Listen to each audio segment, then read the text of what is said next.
business is your job to make money. You make money where you can make money. Of course, you want to be competitive. Yeah. You don't price yourself out. You be competitive. Then kalau you nak tolong, you tolonglah. Menu ramah, buat menu ramah.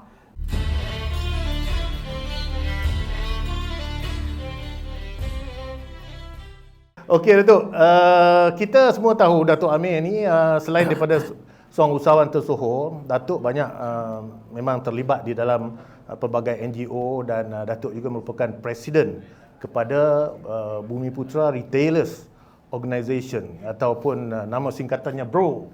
Ya? Jadi sebagai permulaan ni mungkin saya ingat nak tanya dengan Datuk lah, sebenarnya apa peranan BRO ni kepada masyarakat ataupun komuniti usahawan kita? Datuk? King of the Bumi Putra Agenda, contohnya Bumi Putra Agenda retail. Who should I talk to get the feedback? They should talk to BRO lah. Because we are the retailers, so we will give the feedback.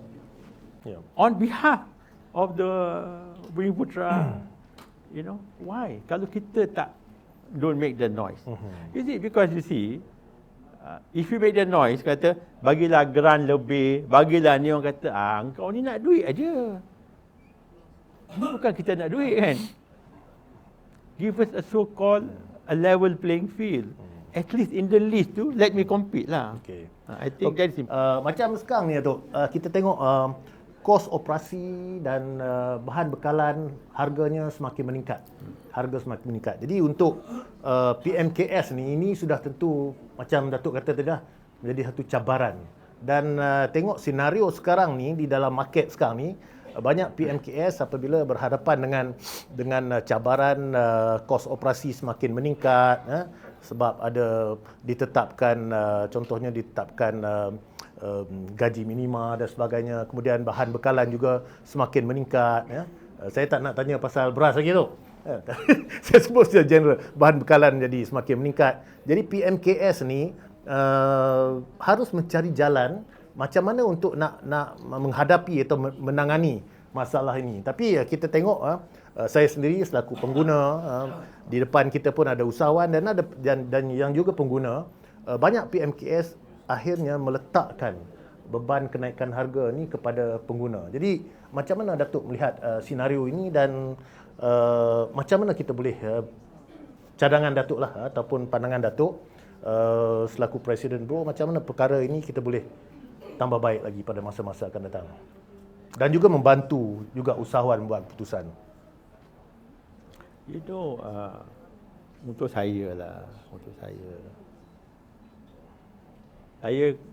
bagi tahu cerita yang benar. Okey. Dalam perniagaan, if there is stability, you cannot make money.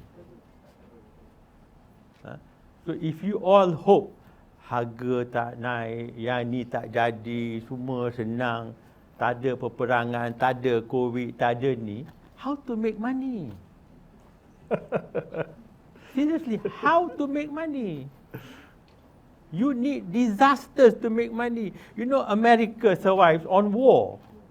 I'm not saying that let's go to war, I'm not saying that, but I think our mindset ni kita kena fikir lain sikit. Okay? It's only during disaster, during crisis, during harga naik, you boleh naikkan harga. Sekarang contohnya lah kan, I give you a simple example. Beras dulu tak ada masalah, tak nak cerita beras, tapi cerita beras senang sekali. Bila tak ada masalah beras dulu. Tak ada masalah beras. Tak, sebelum tu Datuk pun dah masuk tajuk beras ni. Saya ingat nak tunggu sekejap lagi, tapi Datuk dah masuk tajuk beras ni. Macam ni Datuk? Cerita beras ni macam mana sebenarnya? Apa dia yang jadi? Ini ramai orang tak tahu. Dia cerita beras sebenarnya senario dia ni macam mana? Cerita beras tu satu cerita. Itu cerita panjang. Tapi my point is, bila stability, harga beras, contohnya kalau kita kata jangan cakap beras lokal lah, because it's price control and all that kan. Okay. Harga yang biasa-biasa pun, kalau dah kalau kata hari itu beras yang local was 26, import was 31, 32, 30, 31, 30 kita jual 31. 30 cost, jual 30, 50. Daripada segi kosnya tu meningkat lebih kurang 36%. Untuk 36%. Untuk 50%. 36%. 30. Lepas tu havoc. Harga beras naik lah, import naik. Kita pun tengok. Senyum. Naik. Oi, naik tau. Datuk nak tulis harga ni macam mana? Sekarang orang susah tau. Harga beras naik. Kos 38. Dulu kos 30. Jual 35 sen. You see, you are business people. You don't talk about helping the world. You are business people. You think how to help yourself first. Okay? Kos 30. Jual 35 sen. Yalah, because market competition takkanlah jual 31. NSK pula bergaduh kan. Harga naik. Kos 38. Nak jual berapa? 41. Boleh 41 tak? Cek NSK jual berapa? Dia pun jual 40. Mari kita buat 41, maybe dia pun akan naik harga RM1 lagi. Untung RM3. Untung RM3. You kata, teruk betul lah. You are taking opportunity. But we are in business. Okay? We have to make money somewhere. You see, you don't campur tau. You don't campur tau. Business is your job to make money. You make money where you can make money. Of course, you want to be competitive. Yeah. You don't price yourself out. You be competitive. Then kalau you nak tolong, you tolonglah. Menu ramah, buat menu ramah. Orang banjir, orang masuk mencuri 1-2 juta. Tak apa, kita halalkan. You nak tolong kan? You tolonglah. You have to make money to tolong. You don't make money, how to tolong? Beli beras 30, jual 35 sen, untung 50 sen. Itu tak untung 50 sen, PC ya. What I'm trying to say is, and this is actually my late father arwah kata, stability cannot make money. You cannot. So sekarang kan, kalau you masuk Mydin, tuan-tuan you tengok harga 40, 41. Yalah, harga naik apa? Beli adalah. You don't question so much, you know. Okay? Dengar-dengar harga ayam nak naik. You tak question so much. Kalau musim stability, you, minggu dulu harga berapa Saya pergi ke NSK itu harga berapa? Oh, kena check ni. Ni Mydin dah mahal ni. Tak boleh ni. Very difficult to do business. So to me, harga naik lah. What is your problem? Kos naik, harga jual pun naik. You kata orang tak makan. Orang makan. Kedai restoran mana yang kosong? Nak saya ni minggu depan ingat nak pergi cuti lah. Duk checking, nak pergi Cameron, hotel penuh. Nak pergi Fraser's, hotel penuh. Tak, nak pergi mana pun penuh. Jangan cakap nak pergi Langkawi, memang tak ada hotel. Nak pergi restoran kat luar pun penuh. Apa masalah dia sekarang? I think something is wrong with us, you know. What is wrong with us? You forget the negative part. You know. Because the negativity is creating the problem. I tanya kan, how's business? Teruklah Datuk. Teruklah. Susahlah. Apa susah sangat? Nasi lemak dulu RM1.50, sekarang RM2. Dulu RM1.50 dia untung 20 sen. Sekarang RM2 dia untung 30 sen. Apa susah sangat? Orang tak makan nasi lemak ke? Makan. Tambah ayam sikit, mahal sikit lagi. I don't, seriously, I don't see a problem. I don't see a problem. Yes, business, if you say business is down because of consumption, money, or that. But you kena pandai lah. Pandai-pandailah. You kena find the niche. Maksudnya daripada apa yang Datuk share tadi tu mungkin okey, katakan tadi Datuk memberi contoh macam perniagaan Datuk sendirilah Mydin.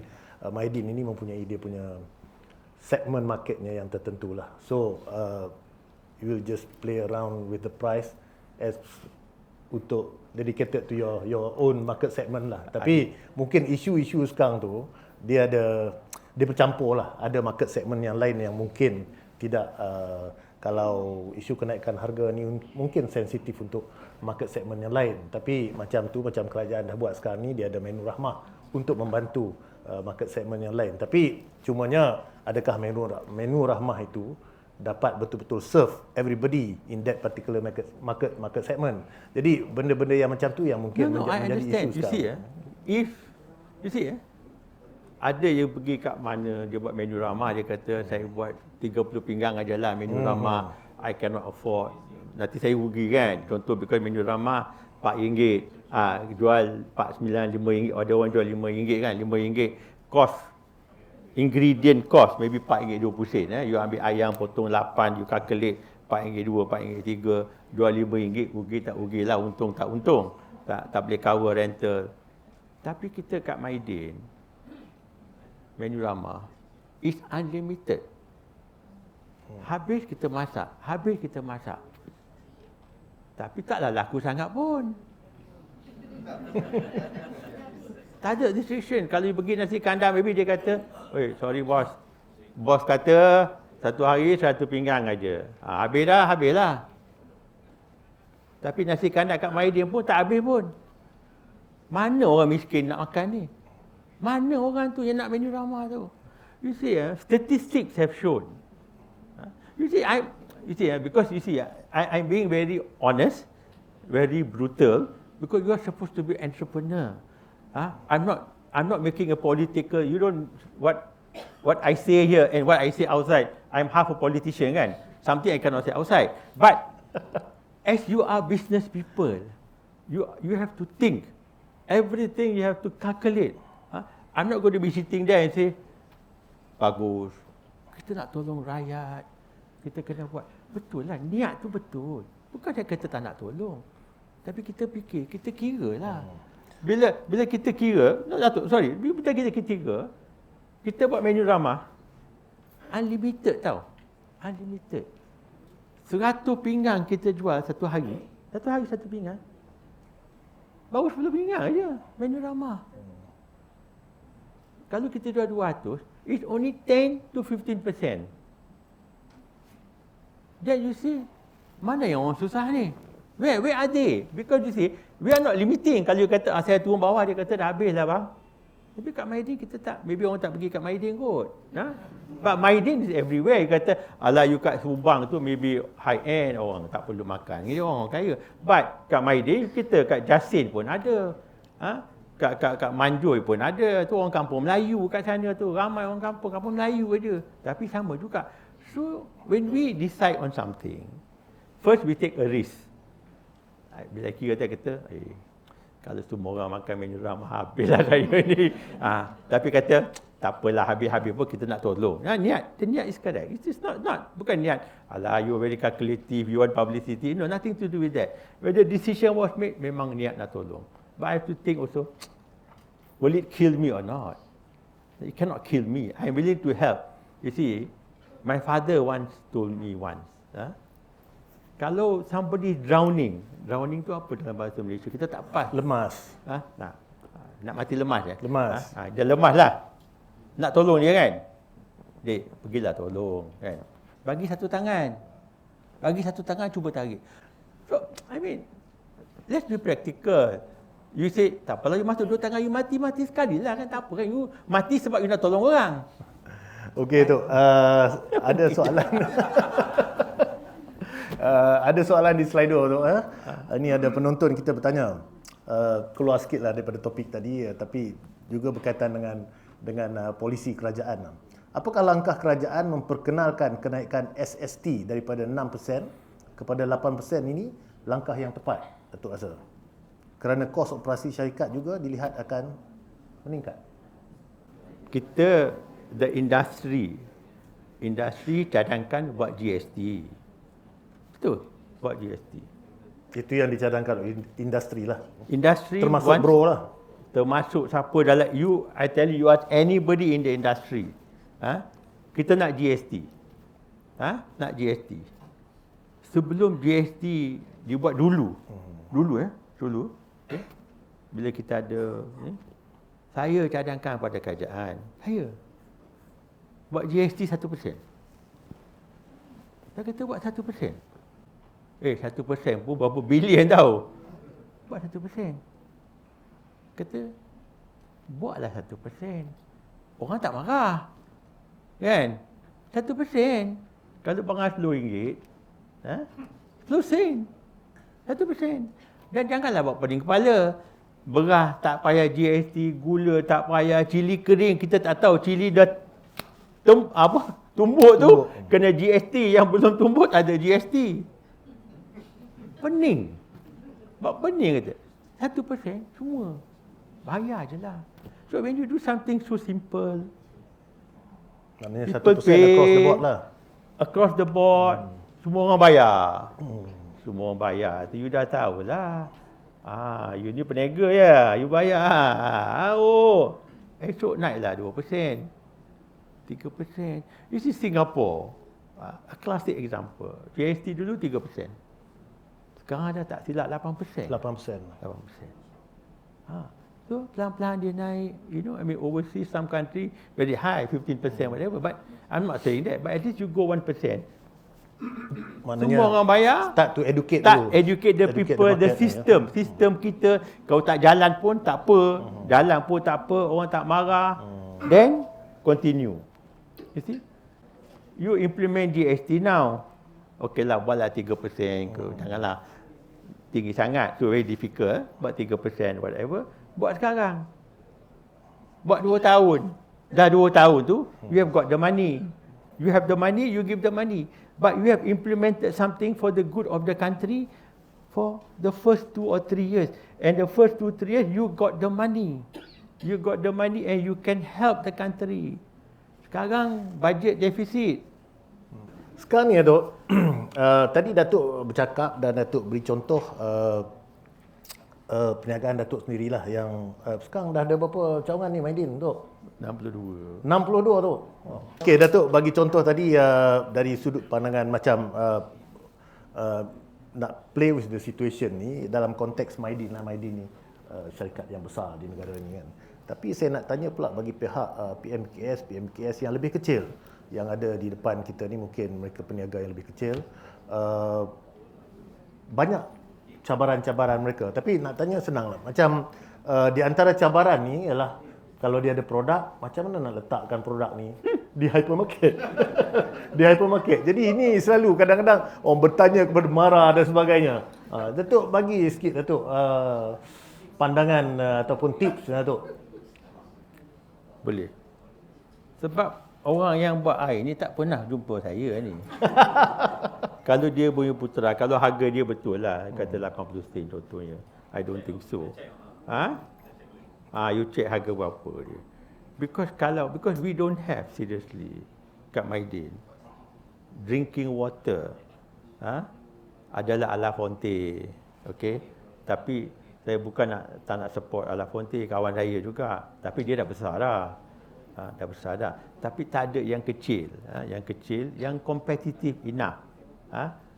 So kalau you nak masuk kat Mydin, if you bring me drinking water, which is you boleh lawan dengan Sea Master.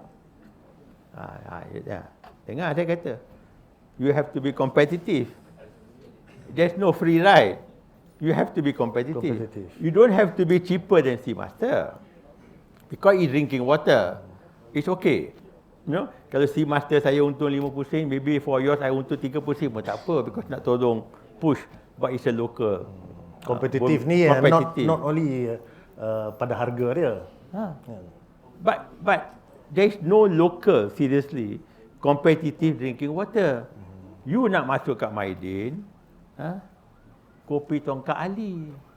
Saya dah ada 180 jenis kopi kat Mydin. Semua Tongkat Ali tu? So, banyak betul Tongkat Ali. Berapa jenis kopi lagi saya nak jual? You see, so, this is the issue, right? So, if you come up with something that we don't have, something different, then you kata, bolehlah ni orang boleh jual barang ni. Kenapa saya tak nak jual? Saya ni orang berniaga lah, dik. Orang berniaga. Because if you have something different, saya boleh masuk kat Mydin. Orang lain maybe tak jual. It's not because of your product. It's my advantage. Right? You know, we sell budu kat Mydin. You won't believe how much budu we can sell kat Mydin. It's unbelievable. Nak dapat budu pun susah. Siapa yang ada peniaga yang jual budu kat sini ni? Kalau boleh buat a nice budu, kita nak. Because I only got 1 or 2 suppliers. Very inconsistent. Dan saya memang nak cari. You nak bawa kepuk leko, lepas tu biskut raya, letih. Lepas tu mahal pula. Siapa boleh buat biskut raya yang murah? I mean competitive. Ada seorang yang, you see I'm telling you, I had one entrepreneur, bumi entrepreneur, bila saya pergi satu makan dinner, dia duduk cerita-cerita, kata, saya buat biskut boleh masuk tak? Dia bagi harga sekarang, dia kata. Dia bagi harga. I call my staff, harga betul. Kita order 300,000 dengan dia. Lepas tu tahun depan saya kata, your biskut boleh jual juga tau. Boleh buat? Dah tutup kilang lah. Susah. Jangan tutup kilang dia. Perniagaan tu tak sustain lah. But you see, I negotiate a price that I think is the right price. Bukan saya kata nak murah sangat biskut. Because biskut raya ni tak susah sangat nak jual. It's not so much of a brand. Dia bukan macam Milo lah. It's a brand. If you say Milo kalau nak RM19, you buat minuman coklat nak jual RM18, jalan lah. Tak payah. Kalau jual RM12 boleh. Because you need that differential for people to try. Biskut raya ni is very good. Because dia laku musim raya. Seasonal. Musim raya. Musim raya. Lagi satu, sebelum masuk nak raya ni, orang berpuasa dia tak boleh rasa biskut. Betul tak? Have you thought about it? Orang beli biskut raya tak boleh rasa. Where is your opportunity to sell something to a person who cannot taste the food? Lepas tu dia dah beli, tak sedap pun nasi dia lah. Tapi kita but kita akan rasa. You see, I tell you, seriously, I mean, sorry lah kalau cerita panjang, but I think it is very important to understand. When I was doing my business kat US, US business, the professor, it's a business class. So you listen to the question.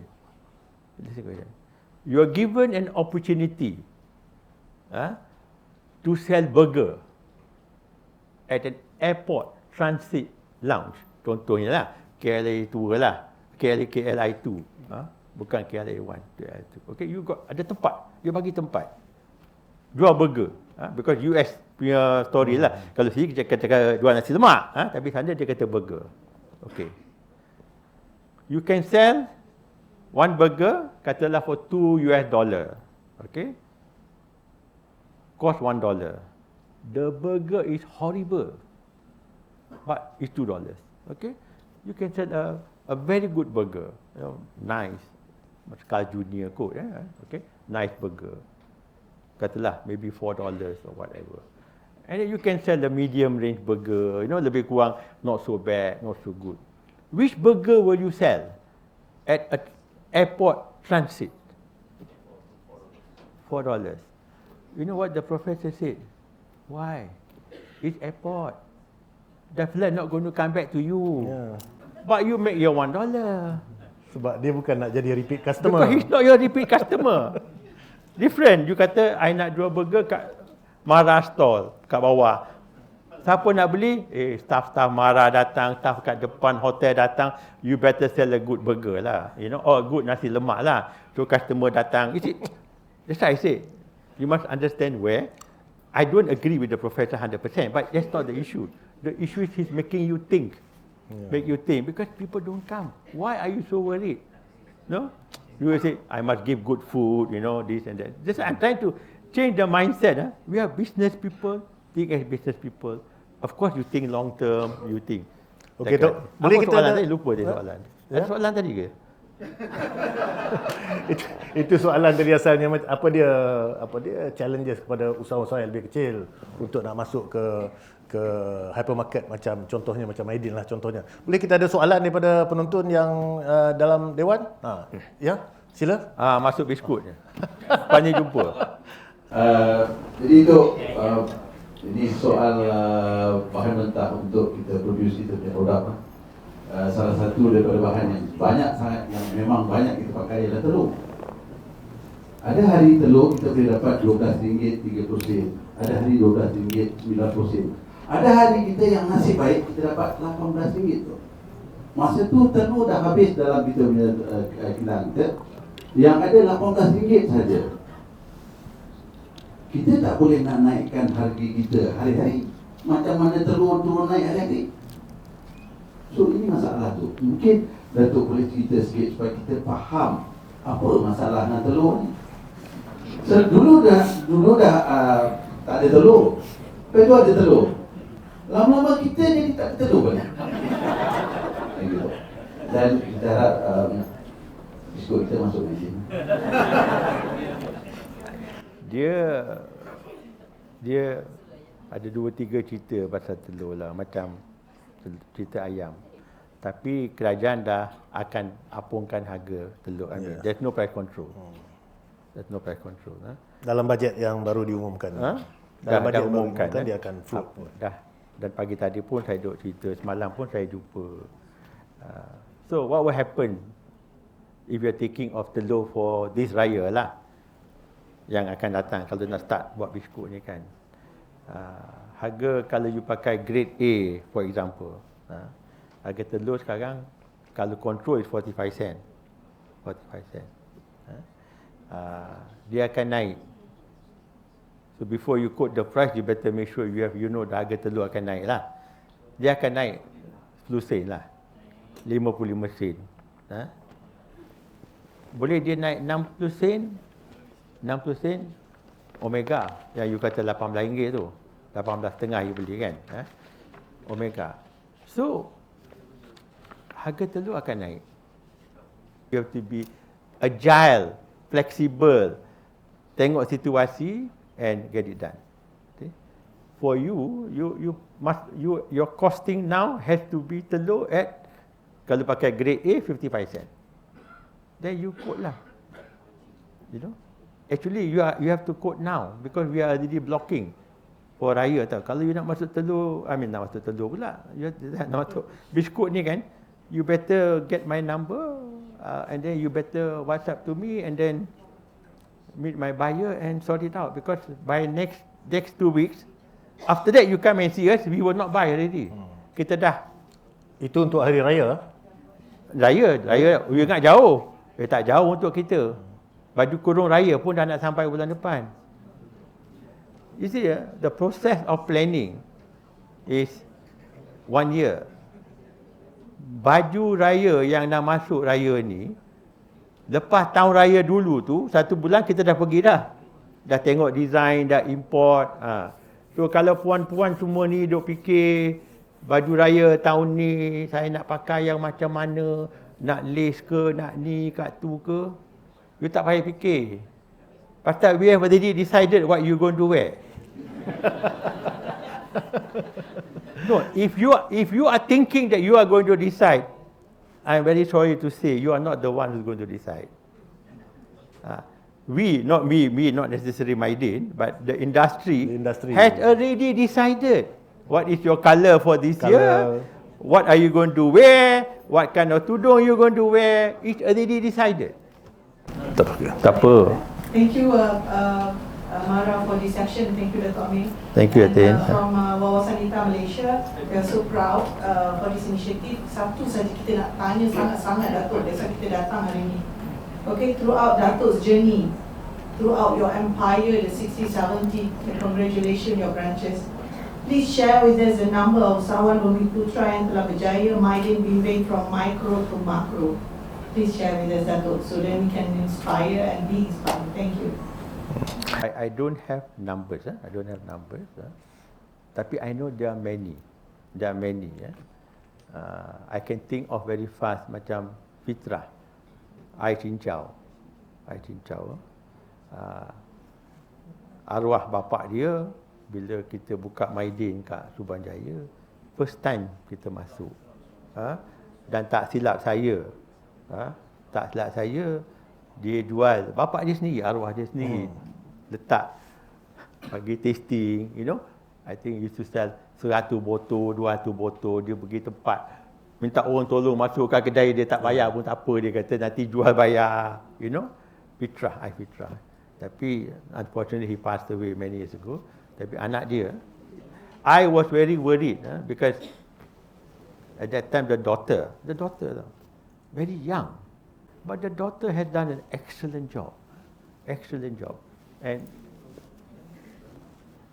I fitrah yang dulu RM1, sekarang RM2.30 lah harga saya ingat lagi. Pasal dulu saya selalu nego dengan dia. So I think there are many so-called fitrahs yang kita dah masuk kat Mydin, kita dah bimbing mereka in terms of pastikan ada halal, merchandise, this and that, okay? And they've gone up. Until ada juga yang gone up dah lupa Mydin pula pasal dia dah masuk kat Giant, dah masuk kat Tesco, Lotus, dah masuk kat mana, dia kata Mydin kecil sangat, orang lain besar. Tapi kita berdoa untuk mereka, it's okay. Ramai kata you masuk, dah masuk kan, bila you masuk, lepas tu you keluar pun tak apa. Pasal you dah masuk, you nak resume kan, saya dah masuk kat Mydin tau. Actually when you go to Giant, those days I still remember, pergi kat Giant, nak masuk barang kan, dia tanya dulu, dah masuk kat Mydin ke tak? Kata tak masuk, you pergi masuk kat Mydin dulu. So dia masuk kat Mydin dulu. Dah masuk Mydin, dia ada resume dia tahu, dia pakai resume kan, dah masuk Mydin. Mydin jual, berapa banyak dia jual sehari? Contohlah, 10 karton. Tak masuk Mydin, kita pun kena masuk lah. Pasal kita kan sebelah dia. Lepas tu dia masuk kat Giant. So I think it is a good stepping stone. Betul. And normally we don't reject the product as long as the product is reasonably priced lah. Because kita ada our market segment. Many people want to do premium product lah, macam ni lah, lah. Dia kata air oksigen 02 lah. Tak tahulah, saya minum air je kan. So, when you start premium, it's not our market. Not our market. The base market is there. Quality is there, competitively priced, something different, we will sell. We will give you the space. We will try to give you the space. But we will give you the space untuk 3 months. 3 bulan, 6 bulan, Tengok performance.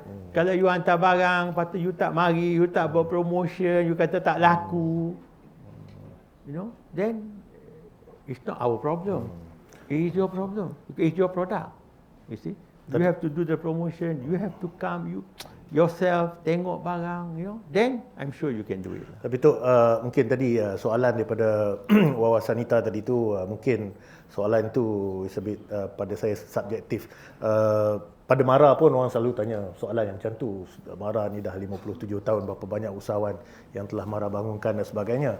Jadi nak melihat pada success story tu, kalau usahawan tu daripada masa dia bermula A sampai dia di mana dia sekarang dah jadi Z ke Y ke W, di sepanjang perjalanan itu, perjalanan seorang usahawan itu, mereka mungkin akan disentuh oleh pelbagai entiti, pelbagai agensi dan sebagainya. So untuk sesuatu entiti itu untuk take credit bahawa ini pihak kita memang susah nak sebut begitulah. Kecuali kalau memang betul-betul ada usahawan tu daripada kecil sampai dah jadi besar macam mana pun, dia tak pergi kepada orang lain, hanya pergi pada satu entiti tu, yang itu bolehlah. Tapi ya dalam realitinya susahlah berlaku macam tu. Jadi saya pun faham kalau soalan daripada penonton tadi, tapi terima kasih untuk bertanya begitu. Cumanya soalan begitu tu mungkin agak subjektif jugalah. Okey, kita ada satu lagi soalan daripada floor. Waalaikumsalam. Saya ada 2 soalan. Mara liner? Ya, saya. Wah, Mara liner ni saya naik bas Mara dulu ni. Betul. So, saya ada 2 soalan tu. Saya harap Datuk tak kisah lah. A bit high level, 5,000 feet ni cerita ni.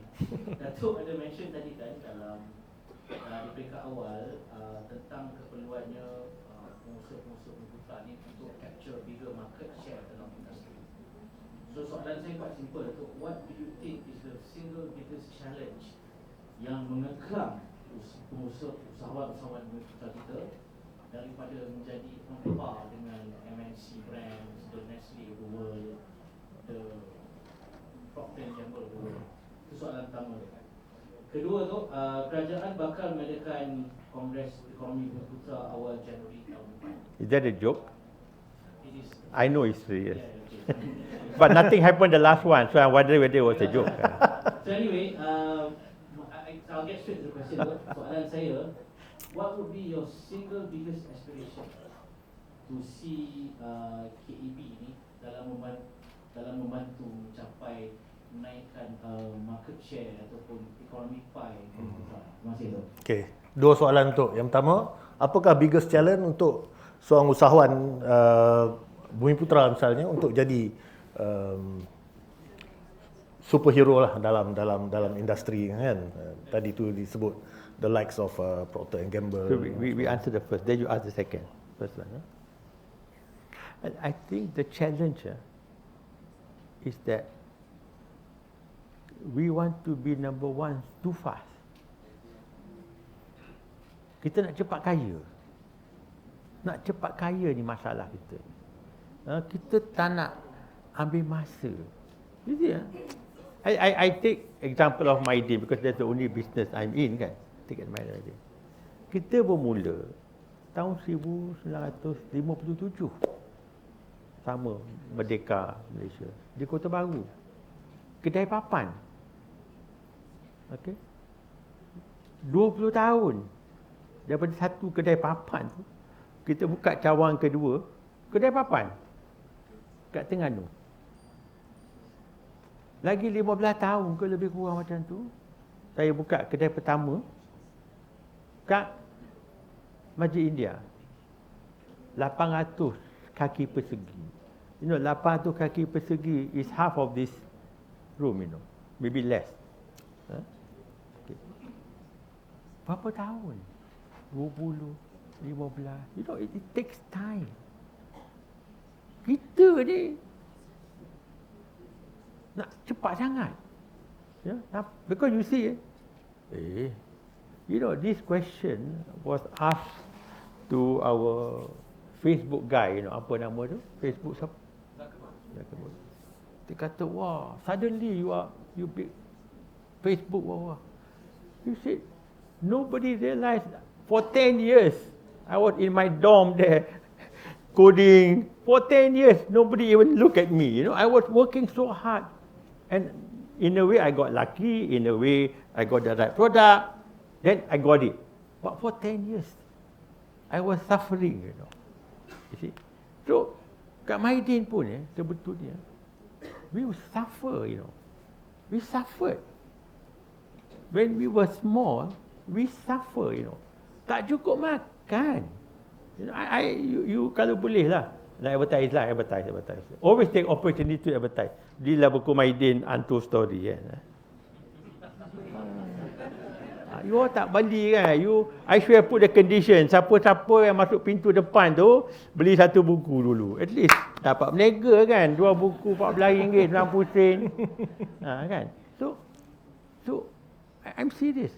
Makan, my house makan satu ikan. 7 orang anak. Satu toko ikan, bukan satu ikan tau. Satu toko ikan 7 orang anak makan. Mak saya bagi macam tu. Lepas tu nasi bayar lah. Macam tu lah. Nak kenyangkan perut. So, what difficulty. And I'm sure many entrepreneurs, bila dengar cerita, suffer. You know. Tapi yang entrepreneur yang nak cepat kaya ni, mana? Dia susah ke? Adalah kita dengar yang susah kan? So, kalau kita betul-betul susah, and we work very, very hard, and you are patient, and you're patient, and please don't think of that number 1, number 2. You know, you manage your situation. You have, dia kata you dream big, but you start small, and you go slowly. You know, because your thinking, the way you nak jadi besar kan, Dia berlain-lain tau. Saya, ni cerita benar, saya kat kedai Haji India dulu. Haji India kan. Saya ada kedai kat sini. Depan tu, satu bangunan, Mydin lah tu, bangunan, was UAB Bank, United Asian Bank dulu. I kat sini, I ada kedai kat sini. I dengan abang adik saya tu kita. Kalau kita boleh buka Mydin kat sana, 4 pintu tau. 3 tingkat, 4 pintu. Ini kita satu kedai je. Itu cita-cita lah masa tu. Cita-cita tu. Wah, kalau dapat buka kat depan, cukup. I have done it. I don't want to do anything else. I have did it. I have done it. I bought the building, you know. I opened the Mydin. Lepas tahun kan, mana bangunan lagi besar? Kecil sangatlah tempat ni But so you go one step at a time. You go one step at a time.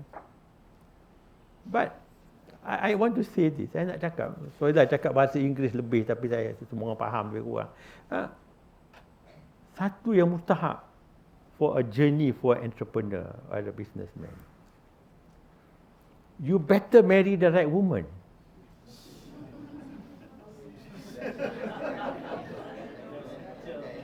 Betul. You better, or for that matter, for the woman, you better marry the right man lah. I'm not saying that. You better marry the right man. I mean, orang kata, you kata, why? If your wife, for me, it's my wife lah. For her, maybe a husband. It is the same thing. I'm not trying to be sexist or whatever. Kalau your wife don't support you in what you are doing, you cannot do it. You cannot do. Kalau dia kata, bang tak balik lagi bang. Dah pukul berapa ni bang? Kat mana ni? Habislah kita. So macam tu tak boleh Tak boleh lah. Tak boleh. No, because that's and we don't, sometimes we don't appreciate. I'm all appreciative, you know, of my wife because the sacrifice she has done, because kita tak balik rumah. Dia jaga rumah. Anak 2 orang. Masak. Dia pun kerja juga, pensyarah. My wife, lecturer. It's not easy. She is working, she is cooking, she is, you know. And I tell you this is the truth, you know. I cannot understand how she managed, you know, because I was never home. And why I say I was never home? Sekarang saya dah cucu lah. Kita dah tua ni, ada cucu kan. So hari tu, anak 2 orang cucu ni duk berlari a bit naughty lah. Saya kata, my wife, I was telling my wife, dulu anak kita taklah jahat macam ni taklah jahat macam ni. Macam mana you tahu? You tak ada pun kat sini. Dia kata, tak ada Where were you? You were never home. You pergi kedai pukul 7 pagi, you balik pukul 11 malam. You tahu ke anak you besar? You tahu ke dia pakai diaper apa? Kata, tak tahu. Tapi I jual diaper, tapi tak tahu apa. Tak, you ask me, I'm serious, you ask me, anak saya minum susu apa? I have no idea. Bila dia kecil lah. Cucu saya minum susu apa, saya tahu. Diaper apa pun saya tahu. Anak saya usah, dia beli diaper mahal sangat. Dia kata, kenapa tak pakai diaper yang diaper? But I mean to say this, so to answer your question, you know, it's not that you cannot fight. You see, I'm telling what I'm saying is that I'm number 3 in Malaysia, Mydin. So who are the biggest? There's the giant, which has been sold, which is Lotus, Tesco, has been sold. So actually, locally we are number 1 in that sense. Sekarang, of course, we have Econ Safe and all that. But remember, the first people to open a hypermarket in Malaysia, berani buka hypermarket local, it's only Mydin tau. Dulu Giant, Tesco. Maknanya dia kena satu perjalanan yang panjang. It's very long. And lot of effort. And then you kena berani. Memang berani. Bila saya nak buka Mydin kat Subang kan, pergi jumpa bank tak nak bagi hutang, tak nak bagi duit. You know, it's the thing. But it's a challenge. But you see, I'm saying, to be competitive, like you say, nak masuk barang big MNC, Kita ni lah. We are fighting with an MNC lah, so-called kan. There used to be a giant. Actually, if you look at giant, I mean, we actually kill giant, because kita kat Mydin Subang kan. We actually kill giant. Bila kita buka, Mydin, there's a giant. Every day at 12 o'clock, we have a meeting with our senior staff. Tak ada cerita lain. You jangan cerita hujan hari ni. Tak ada. So you very focused, Tetapi kadang-kadang you kena fikir juga. You wake up a sleeping tiger.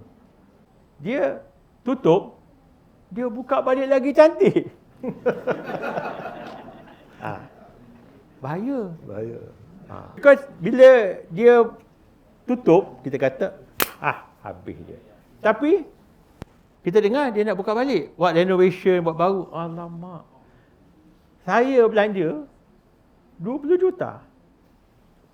To make my old Mydin more beautiful. So, ini advice to the ladies lah. To the ladies. Pastikan suami tu tak lari pada isteri yang muda. So, sorry lah, I'm not trying to be sexist, just an example. So, bila dia nak buat baru, jadi building baru, maknanya cantik lagi. Kita yang tua ni pun jangan lupa, jadilah slim sikit, make up lebih, buatlah eye surgery, botox, apa-apa. So, kita pun kat sini pun, if you remember the old Mydin, the food court was inside. We changed the food court outside. The tiles we changed. The tiles is so nice. Kata tak boleh. Tukar. We changed everything. We spent 20 million. The building was not even 6-7 years old. Semua ni to compete, untuk compete. Because we want to make sure that the husband doesn't go to the younger woman. Very important. So that's two things. Number one, first you kill the person, but you have to be careful lah. Because giant wasn't small. They can always big. That's one. Number two, you never underestimate your competitor. You never underestimate. Walaupun you besar, orang yang bukan yang kecil kat depan saya pun ada supermarket. Okay, first. Second question was what?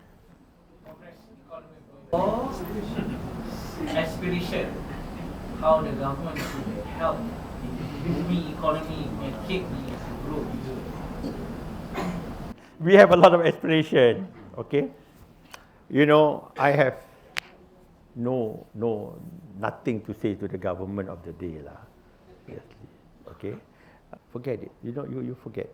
You just do your thing. You just work hard. You focus. You help yourself, and you help your other bumi. You help your other bumis. You buka satu gerai nak beli nasi lemak, you pergilah beli kuih itu daripada orang Melayu kita. Just because there's another Chinese lady, I have nothing against the Chinese lady. Please, she also doing business kan. Tapi you support lah dia. Why? You see mana ada orang Melayu tolong orang Melayu? Mana ada? Mana? Mydin kat sini dek. Mana fardu kifayah you? Saya Mydin kat sini sebelah kat Giant. Kenapa you pergi kat Giant?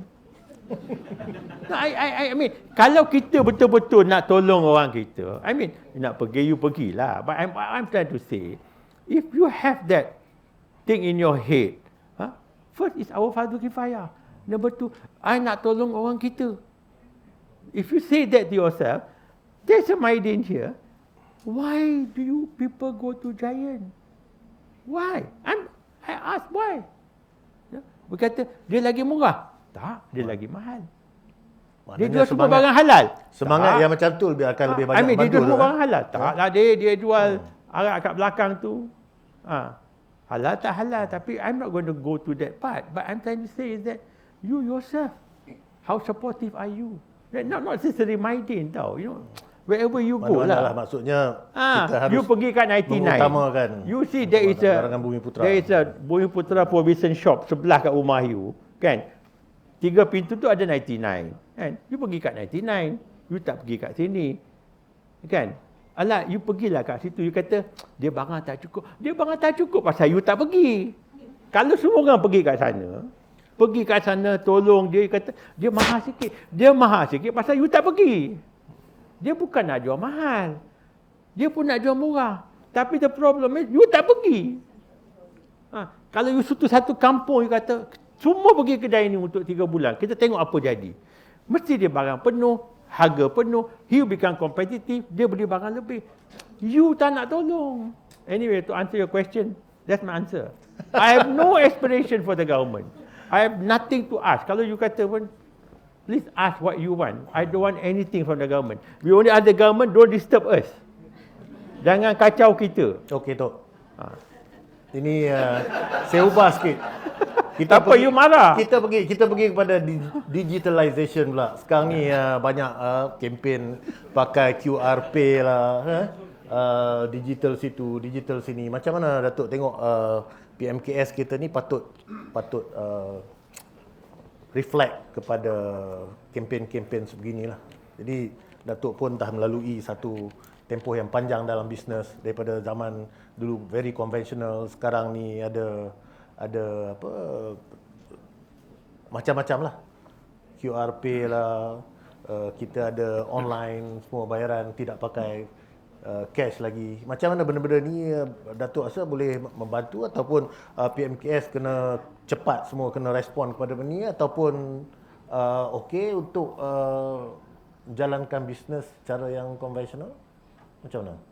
This is the technology. Teknologi lah, AI ya. AI. I'm trying to understand. Kalau I tengok macam ni pun, I might be the oldest lah. Kan? Semua ni muda-muda kat depan ni. Yang depan ni lagi muda.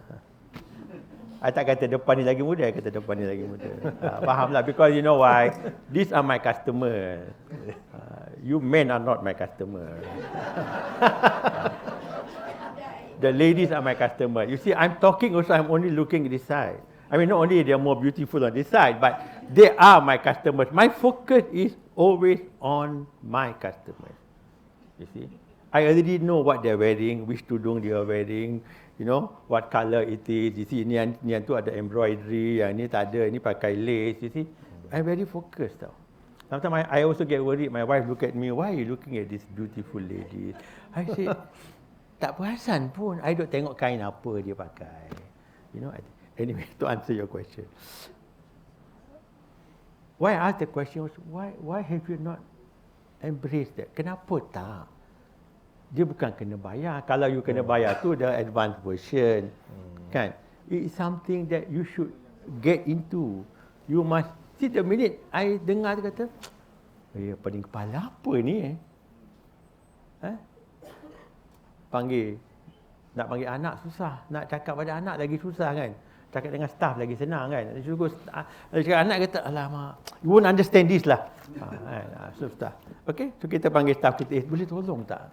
Download macam mana ni? Download, tengok. You ask the question, my God, this fella can answer all my question. You see? So, the question, if he send to me, I will just put to ChatGPT, I get my answer. Then I look at the answer, boleh tukar-tukar sikit. So it solves half my problem. Half the problem. You know? Semua benda tu membantu kan? Dia membantu. I'm not saying you have to agree kan. Macam this question, you know, kalau I have the new upset, the new version, I boleh tanya dia. There's a Congress, Bumi Putra, Tata. Of course, you must know how. You know, the future job is prompter. You know, prompter kan. Prompter. People are losing job, but prompter is very, very, very new job that is going to be the latest job kan. If I prompt the question correctly, I probably can get the answer for his question very fast. You know, Congress Bumi Putra going to be held in January. You know, then I prompt it correctly, and so what do you think the Bumi Putra agenda should be? What should I ask the government for? Oh, 3 muka dia akan keluar. You know, I wanted to go to Bali hari tu kan. Saya pergi Bali kan. Nak pergi mana ni? I pun tanya ChatGPT. First, I'm a 67-year-old man. I'm not interested in partying. So, we have to tell them what you want. Kalau tak dia pergi cakap pergi night club pula kan. Bukan salah dia. So, you prompt the question kan. I'm a 67-year-old man travelling with my wife. Otherwise dia kata pergi tempat lain pula kan. Travelling with my wife. We are not interested in partying, not interested to go for the temple, and so I'm saying we have to use the technology. And if it's there, Why are we not using it? You upgrade. Kalau you nak upgrade, you tanyalah. I want to put a product in Mydin. Let's say I want to put coffee or this. What kind of coffee do you think Mydin sells? What is the market share of Mydin of coffee in Malaysia, for example? You think, well, what definite answer? Maybe you have some answers, something that they can go to it. You see? So talking about AI, they sometimes say AI is the future, no doubt, no doubt. E-commerce is there. E-commerce is there. Whether you take over the brick and mortar, of course not. It cannot take over brick Including and mortar. TikTok tu, TikTok, if you're unlucky like Indonesia, you'll be banned. Will Malaysia ban TikTok? Well, it all depends lah. Depends. Unlikely, because we are too nice. Too nice. Kita Malaysian ni kan are too nice. Orang ni kita ni baik sangat. Lagi-lagi orang Melayu kita ni baik sangat. We are too nice. And we cannot be so nice. Macam Indonesia, you see, ban it lah, bising lah, whatever it is. Malaysia berani? Tak berani. Kita ada soalan lagi tak daripada floor? Ada banyak. Okay, please. Saya bagi, okay, ni dulu. Kemudian next kita akan bagi pada puan yang daripada ni yang baju purple ni. Dulu. Kita ambil dua-dua soalan sekali terus. Saya Rohani Muhammad daripada Universiti Kuala Lumpur. Ini Jangan Kajang. Under Teknoputra Department. So jabatan ini adalah jabatan yang mendukung filosofi MARA untuk melahirkan usahawan dari kalangan pelajar. Jadi cabaran kami sebagai pendidik, sebagai pegawai ialah untuk menangani satu isu generasi baru. Diorang lebih kepada trending, viral. Jadi tak ada minat untuk belajar asas-asas keusahawanan.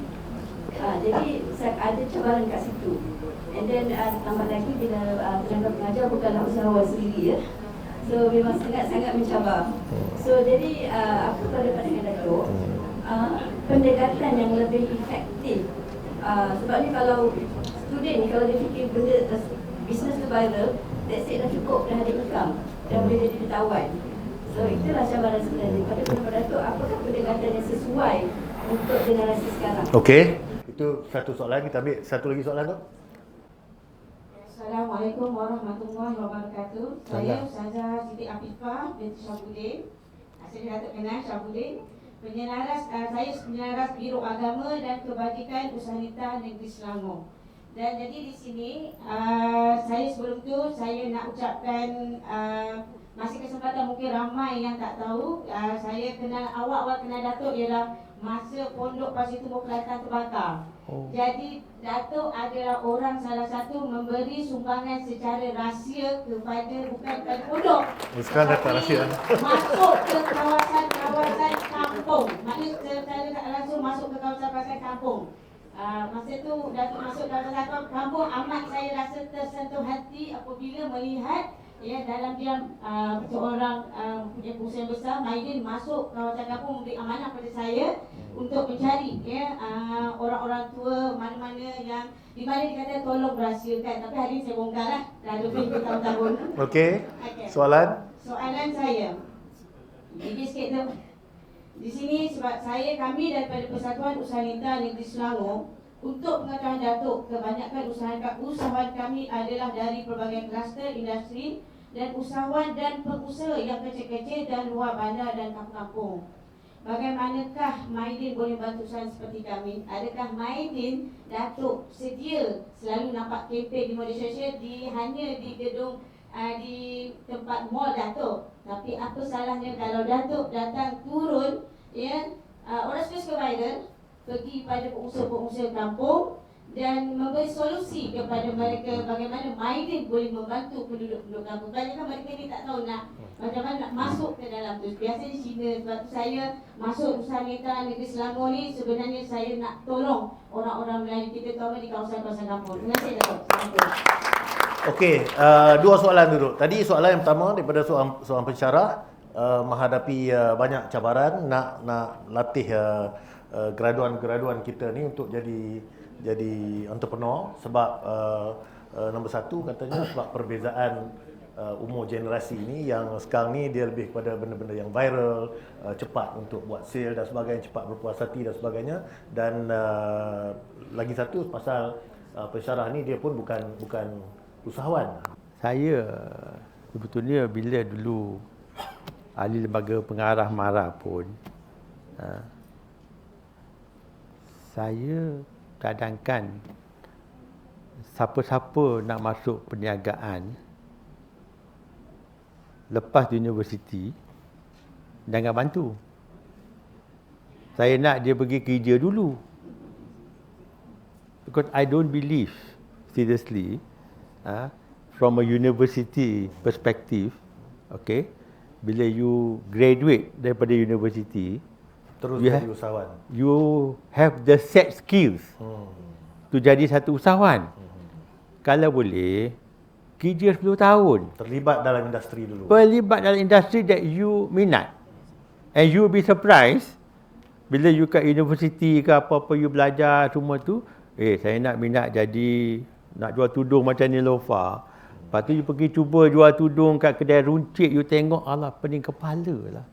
Saya nak jual kepuk lah, saya ingat lagi senang contohnya, whatever it is. So, and then, itu satu. Yang kedua tu, you belajar lah. Kalau you kerja kat Nilofa, kalau you nak jual tudung macam Nilofa, you pergi kerja kat Nilofa dulu. Tengok orang beli tudung kat Nilofa. Because you see, untuk saya, why in the world will somebody pay RM500 for a tudung? Or RM400 for a tudung? It doesn't make sense. Untuk saya nak berniaga tak logik lah. Tetapi am I right? I'm not right. Because that lady doing business and our Datuk Firul Ariani is making millions of dollars. Because you have to learn lah. Seriously, I don't know how they can do it. Because I have not taken the trouble to sit down, pergi kerja kat sana, tengok customer macam mana dia jual, kain tu dia beli kat mana, dia tak akan bagi tahu kan. Dia pergi mana. Tapi kalau you kerja lama-lama, kan, dan you belajar, lepas tu you boleh lah tengok, alah Datuk Ameer bukan tahu sangat. Saya boleh jual tudung 299. Boleh jual, bukan tak boleh jual. Saya susah sangat nak belajar, saya pergi ambil staff dia. Betul. Yang one of my staff yang buat baju kurung, yang beli baju kurung ni, staff Ariani. Kata, macam mana boleh jual ni? Boleh lah tu. Tak apalah. Tapi saya tak nak jual mahal sangat. Daripada jual baju kurung 59, saya boleh jual 99 pula. Tukar sikit lah di seladet lah kan. So, I learn. But you see, these young people, you don't worry so much about these people lah. The main thing about this young people, let them fail. Let them fail lah. Let them fail. Dia nak buat kan, bagi dia buat. Bagi dia buat. At least they fail, they learn what is failure, then they will come up and then they will do the right thing. Because budak-budak ni kadang-kadang you cakap macam anak saya lah, saya pun tahu saya ada. You cakap pun tak guna, dia tak nak dengar pun. Dia tak nak dengar pun. Macam anak saya dulu kan, dia habis universiti, saya kata pergilah kerja. Dia nak jadi entrepreneur. Dia entrepreneur apa? Jual aiskrim. Dia nak jual aiskrim. Dia pergi beli satu truk tau. Dia pergi jual aiskrim kat Bangsa. Dia letak truk tu kat Bangsa. Depan mana? Ini anak saya tu bukan bodoh sangat. You imagine, dia beli aiskrim truk. Nak jual aiskrim. Pasal dia duduk kat Bangsa, saya duduk kat Bangsa. Dia pergilah aiskrim tu, truk tu dia letak kat mana you ingat? Kat Bangsa tu. Bangsa kalau orang kenal Bangsa. Kat mana tahu? Depan Baskin Robbins. Lepas tu, depan Baskin Robbins. Kan saya, orang kenal saya, Bangsa Shopping punya orang. Owner of Bangsa, the shop Baskin Robbins. Dia, Datuk, is that your son selling ice cream? I kata, kat mana ni? Depan Baskin Robbins. Wah, I said, that's very good. He is going in front of the competition. Because you pergi jual tempat lain. Mungkin dia ambil contoh daripada Datuk, Mydin sebelah Giant. Tak, memang. I mean, that guy is thinking maybe, because you see, yalah, kita kat rumah duk cerita hari-hari macam berniaga lah, jaya macam ni, dia pun, I mean, somehow, No, because I bukan suruh dia pergi jual kat market. Dia nak buka, kata you pergi buka, I know he's going to fail, but you open lah. Bagi dia chance kan. Kadang-kadang memang macam tu kan. Speed 99 kata dia tak payah buat market survey, dia akan buka dekat mana 7-Eleven ada. Contohnya lah. Yes. Mungkin anak Datuk buat macam tu. Betul lah. Dia buka kat sana. Lepas tu saya kena bagi tahu, janganlah depan kawan saya telefon saya. Lepas tu dia kata tak nak, dia nak jual. Saya tell, sorry lah, he want to sell. Okey lah, dia kata dia hantar bandar raya. So, orang tu kenal kan, macam Datuk dia kenal kan, Datuk, tolonglah nak you, saya tak nak hantar bandar raya. Lepas dia kata, dah cakap dia tak nak dengar, saya hantar bandar raya. Hantarlah, dia kata. So maknanya tadi untuk orang muda tu not to worry so much. Don't worry so much. Attitude. Kita soalan yang kedua. Sebab saya ingat kita ada tak banyak masa. Okey, soalan kedua apa tadi? Macam mana Datuk nak bantu? Boleh bantu usaha-usaha kecil di luar bandar, di kampung dan sebagainya. Dia macam ni, Puan. Kita dia macam ni KPDN memang ada kempen. Ada kempen dia call Buy Malaysia campaign. Buy Malaysia campaign. Kalau you tengok bila Buy Malaysia campaign ada, dan kita memang KPDN akan buat semua tempat. Dia semua tempat. So macam baru ni dia buat kat Mydin contohnya. KPDN buat Buy Malaysia campaign kat Mydin, then dia panggil lah siapa-siapa entrepreneur nak masuk barang kat Mydin. So we had a so-called pitching session.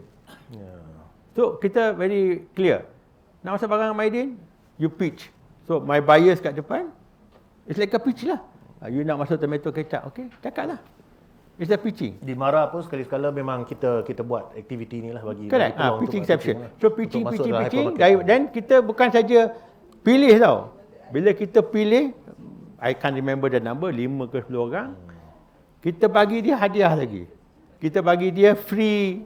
Macam contohnya, we will advertise for you in our this, that. Berapa ribu kita bayar. Dan kita akan masuk barang dan kita akan bagi you masa. Macam 6 bulan untuk jual barang tu kat Mydin. Kalau 6 bulan tu tak laku, that's your problem lah. That's your opportunity. You see? So, untuk kita nak pergi kat kampung tu, susah sikit lah. Bukan tak nak pergi, but it's not possible theoretically, you know. But there's a lot of these places yang you boleh masuk. Orang tu kena berani lah. Ada banyak channel lah. Banyak macam Mara pun ada, agensi Tekun pun lain ada. membuat, I mean there's so many of these. So many of these. Don't worry about Mydin. Mydin very small. But anyway, opportunity selling online memang bagus sekarang. Senang sikit. Betul. Daripada Mydin. Mydin nak masuk apa barang kan. Tapi kalau you go online, you make sure your product is good. Sambal Khairul. Apa namanya? Semua orang Khairul tahu. Ameer. Semua orang tahu. Memang viral. Dah beli sambal dia? Tak dapat. Siapa ada dapat sambal? Ada. I have great respect for this guy. He can sell how many thousand sambal? I cannot sell that kind of sambal. So, I pun tengok. My wife pun kata, siapa ni lah? Viral, ramai orang beli. I kata, belilah. So, he has done something. So, dia hebat dekat situ lah. Dia hebat lah. The way they have branded it, the way they have pushed it, the way he is. Okay. Dia cakap, saya masuk sini. Saya pun tengok lah. Kita pun nak belajar. Okey tu. Ni sedikit tadi Datuk sebenarnya dah sentuh sikit. Tapi soalan ni tanya pasal bisnes satu kan. Di the end you buat bisnes. Tapi dalam masa yang sama, tadi Datuk ada sebut lah. Kadang-kadang kita tak banyak masa di rumah dan sebagainya. Mungkin sikitlah jawapan yang pendek tu. Jangan panjang sangat. Dia kena jawapan panjang sebetulnya. Nombor satu, kalau boleh, seberapa boleh, don't get your wife involved in your business. Never. In my opinion. Maybe bila kita peniaga kecil, kita tak ada solusi lain lah. Macam bila arwah bapa saya berniaga, mak saya yang menolong. Dalam kedai dia yang tolong. Kat belakang tu yang dia buat barang tiruan pun mak saya yang masuk botol. Masuk label, bedak air, you tahu bedak air tak? Mana tahu bedak air Bedak sejuk dulu bedak sejuk, bedak air mak saya yang buat kat belakang tau. Yang buat dengan beras tu. Correct, bedak sejuk. So, but I mean kalau kita kecil sangat, we don't have a choice. It's always your wife, your brother yang menolong kan. Tetapi kalau boleh, if you as your business grow, it's very difficult. Kalau boleh, husband wife lah, don't get involved in the same business because it's more better. Because you kena dengar cerita dia, you tak setuju, balik rumah pun satu rumah, and then you come tempat kerja pun cerita menega, balik rumah cerita menega, it's very difficult for life. So you separate. Tapi when you have family in business, macam saya adik-beradik tau, adik-beradik, it's very challenging. Very challenging, adik-beradik. Okay? So you have to decide, kalau kita adik-beradik, satu business, how to manage the adik-beradik. Maknanya kalau boleh, seberapa boleh, you divide. Maknanya dia tak boleh. You see, even you take YTL, seriously YTL, the big players, dia anak-anak run the business. They don't run the same business, you know. Maknanya anak ni, you jaga my hotel business. Contohlah. Yang ni, you jaga my property something else. Yang ni, you jaga the water kat UK entah apa-apa. YTL punya structure. And you go to Tanjong pun macam tu tau. The family, the big family business. Macam kita pun sama tau. Kat Mydin ni, you nak kata, Mydin nak buka satu Mydin kat sana nak buat ni, you come and see me, kata, you jumpa abang saya. Saya tak jaga, abang saya jaga. Dia jaga. Nak buka sini, nak tengok property, nak ni. Lepas tu dia kata, saya nak masuk something kat Mydin, contoh household product atau barang stationery. You mari jumpa saya, kata, saya tak tahulah dia. Itu adik saya jaga. Dia jaga. Kalau operasi harga borong, you kata sekarang nak beli gula satu guni berapa? Saya tak tahu harga. Adik saya lagi satu orang. Nak jaga borong, to negotiate with the big Nestle kan. Dia on the ground, dia tahu harga. Dia pandai. Dia boleh beli kat luar Kangtau berapa, sini berapa, adik saya lah. Sekarang denggi ada kat pantai hospital ini. Okay, kesian lah dia. Denggi hari ni kat pantai. Doalah untuk dia.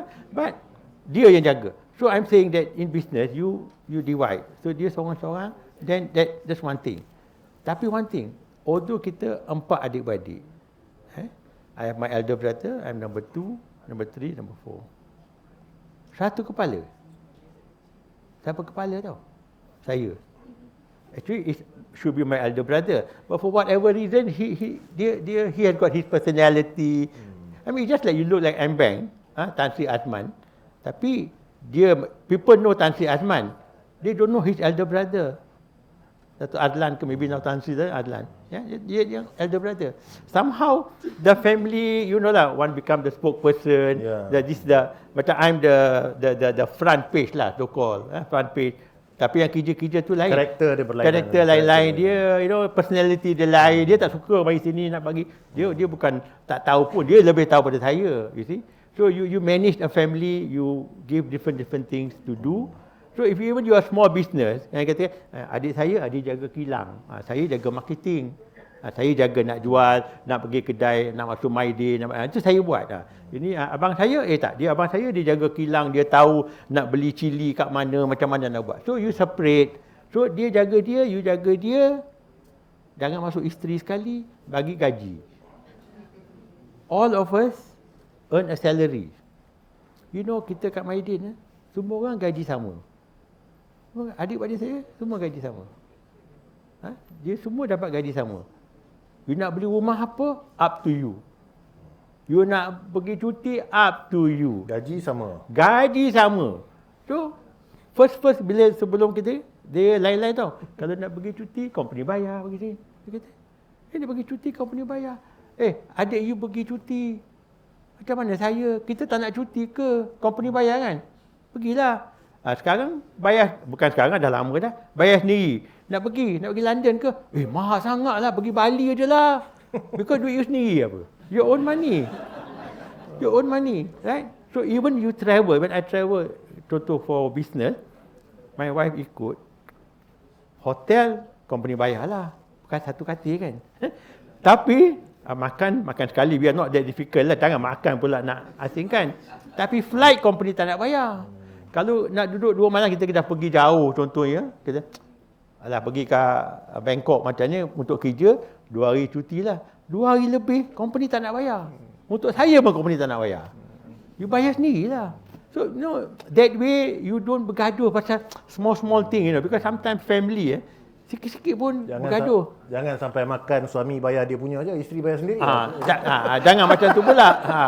Itu lain cerita kan. So, it is very important that your money, business is business.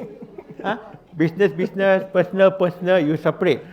Saya beli barang kat Mydin, it's the same price that my staff buy the goods in Mydin. Okay. It's the same price. I know the cost price, my staff also know the cost price. We cannot buy cost price. It is the same price. Okey, Tok. Last saya nak tanya soalan. Ada Kita pun masa soalan. Bukan sampai dinner lagi ni. Saya akan tanya. Ini soalan untuk program ni, soalan yang terakhir lah. Kita di Mara ni pun, dan banyak di negara kita ni yang banyak ni PMKS. SME lah, SME. So sebenarnya ada SME yang bagus, ada so called SME ni yang saya tak kata so-so lah. So how, pada pandangan Datuk lah, how do you differentiate between the great SME dengan SME yang biasa-biasa ni? Macam mana? The great SME ni macam mana? SME yang baik ni. Actually it's the person. Orang yang buat perniagaan tu. The leader lah, the leader. The leader, the person. Because it's his attitude. It's not his aptitude, Bukan kepakaran dia. Because kepakaran kita boleh belajar. It's not difficult. Kepakaran nak pandai masak, you belajarlah. Tapi your attitude in terms of wanting to do hard work, honesty, integrity, your personality, macam Cairo tu, it's a personality. It's not the sambal, it's his personality. How he can do it, And the willingness to work really hard, work hard. Because otherwise, kita ni kan nak senang sangat. I don't know why I always feel that people don't suffer enough. Because kita ni tak lapar tau. Berapa orang yang pernah lapar kat sini tau? Kalau you pernah lapar, then you know what is hunger. I mean, you can see example, kita tengok dalam TV, Gaza, whatever, kan kita, Allah, kesian mereka. Tapi you tak tahu berapa susah dia tau. You tak pernah tak ada air nak minum tau.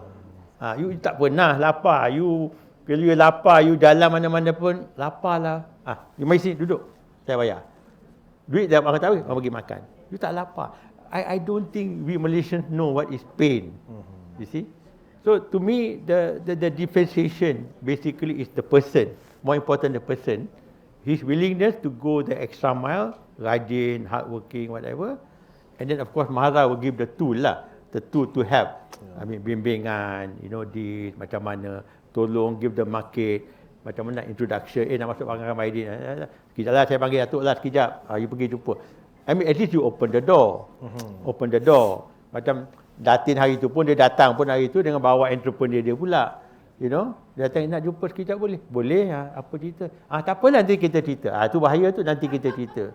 Dia mari tu bawa 3 orang pula. Ni nak masuk baju kurung, ini nak masuk ni. But at least I feel she using her contact for the benefit of somebody lah. Nak menolong, bukan nak tolong dia. Ahli wawasan ni tak lah tu. Ahli dia lah. But I mean that's the whole purpose kan. Betul kan?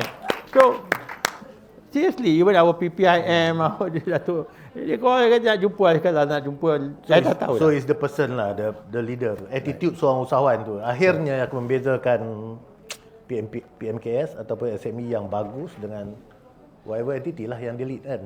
Right. Okey, saya ingat kita pun dah sampai ke penghujung rancangan, dan itulah dia tadi Datuk Ameer dah banyak bercakap, dan itulah dia Datuk Ameer sebenarnya. Kita kenal, kita bagi tepukan.